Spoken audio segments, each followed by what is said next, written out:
আমার চলতে পায়ে ব্যথা হয়, কোমরে শুলে তারপর ব্যথা যন্ত্রণা হয়।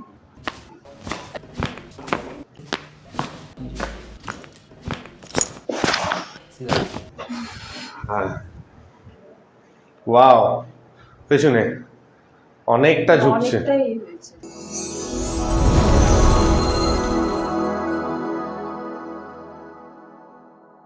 Hello everyone, welcome to my channel. আজকে আমাদের কাছে একজন পুলিশের চাকরি পাওয়ার জন্য প্রিপারেশন করছেন এরকম একজন পেশেন্ট এসছে। ওনার যখন আমি এক্সরে করাই তখন দেখতে পাই কোমরটা এইভাবে বাঁ দিকে শিফট হয়ে গেছে। এই শিফট হওয়ার জন্য উনি বিগত 1 বছর ধরে কি কষ্ট পাচ্ছিলেন আমরা শুনে নেব। 1 বছর ধরে কি কষ্ট হচ্ছিল? আমার চলতে পায়ে ব্যথা হয়, কোমরে শুলে তারপর ব্যথা যন্ত্রণা হয়। আচ্ছা, আর রানিং করতে যাওয়ার সময়? রানিং করতে গিয়ে এই বাঁ দিকের পাটা লাগে। ওকে, এটা 1 বছর ধরে হচ্ছে। তো 1 বছরের মধ্যে কি কি করেছেন বলুন? ওই আমি পেন কিলার খেতাম, ব্যথাটা কিছুক্ষণের জন্য ঠিক হতো, তারপর আবার যেমন আবার ফেরত আসতো। ওকে, ট্রেনিং করার সময় কোনো কষ্ট পেতেন? ট্রেনিং করার সময় বা ট্রেনিং করার পরে? হ্যাঁ, ব্যায়াম করলে কি ব্যায়াম করছেন? যে কোনো ব্যায়াম, হ্যাঁ, লাফানো কি এটা তখন হ্যাঁ। খিচখিচ করে পায়ে কি মাজায় লাগে তখন। এটা বাঁ দিকেই লাগছে।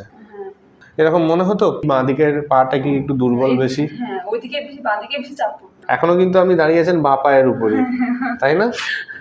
হ্যাঁ, অভ্যাসটা থেকেই গেছে। অভ্যাসটা ঠিকই গেছে। আর যখন আপনি শুয়ে বা বসে যখন পড়াশোনা করতেন তখন কি আপনি বাঁ দিকে একটু হেলে করতেন? Yes. আচ্ছা, তো দেখতে পাচ্ছি এক্সের সাথে ওনার সিমটমগুলো খুবই মিলে যাচ্ছে এবং আমরা যেভাবে অ্যাসেস করে দেখলাম যে ওনার বাঁ দিকের এই দিকের মাংসপেশিগুলো খুবই টাইট, সেই জন্য ওনার কোমরটা বাঁ দিকে শিফট হয়ে গেছে এবং ডান দিকের মাংসপেশিগুলো খুবই উইক, সেই জন্য স্পাইনটা বাঁ দিকে চলে গেছে। ডান দিকের মাংসপেশিগুলো ধরে রাখতে পারেনি, স্পাইনটাকে নিউট্রাল পজিশনে। তো আজকে ওনাকে ডে 1 ট্রিটমেন্ট করে দেখাবো আমরা ওনাকে কিভাবে সুস্থ করছি।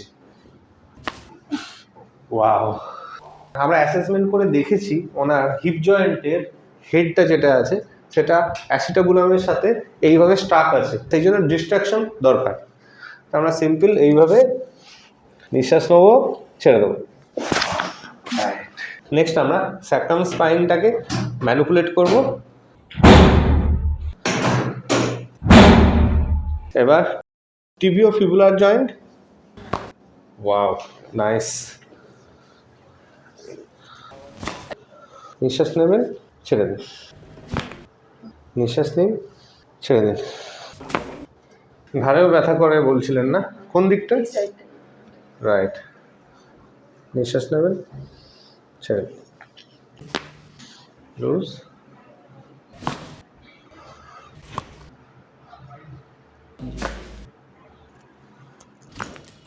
নিঃশ্বাস নেবেন, ছেড়ে দিন। হ্যাঁ, রাইট।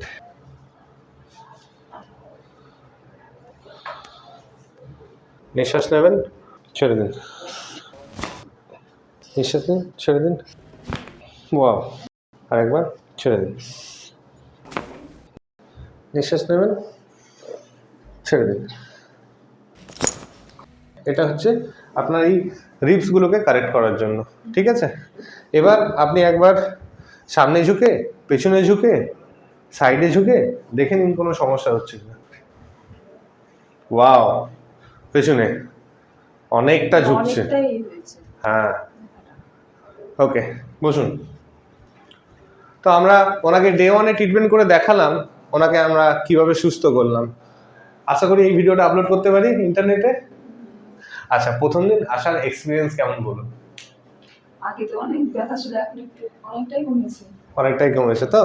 তো thank you for watching this video. আরও 2টো এপিসোড নিয়ে আপনাদের সামনে আমি হাজির হব।